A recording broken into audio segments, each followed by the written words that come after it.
Welcome to our channel. Today we how to install Figma and create a UI kit for web step-by-step clearly. First, open your web browser and navigate to the Figma website. Once on the site, look for the Sign Up button in the upper right corner. If you already have an account, click on Login instead. To create an account, enter your email address and set a strong password. After submitting, check your email for a verification link. Click the link to verify your account and complete the sign-up process. Now that you're logged in, you can access the Figma dashboard. To install Figma, choose between the browser version or the desktop app. For the desktop app, navigate to the Download section of the website. Click on the appropriate download link for your operating system. Once the file is downloaded, locate it in your Downloads folder. Double-click the installation file to begin the installation process.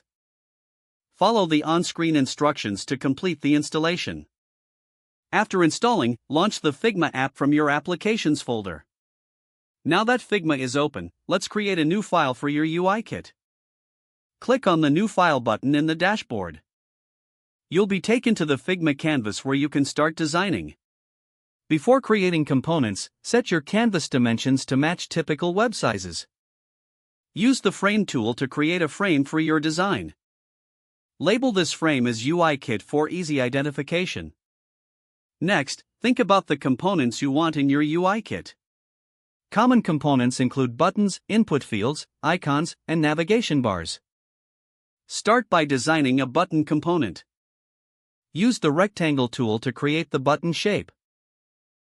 Customize the color and corner radius to fit your style. Add text to the button using the text tool. Once you're satisfied, select both the rectangle and text layer. Right-click and choose Create Component to turn it into a reusable asset. Don't forget to like this video and subscribe to our channel for more step-by-step tech guides.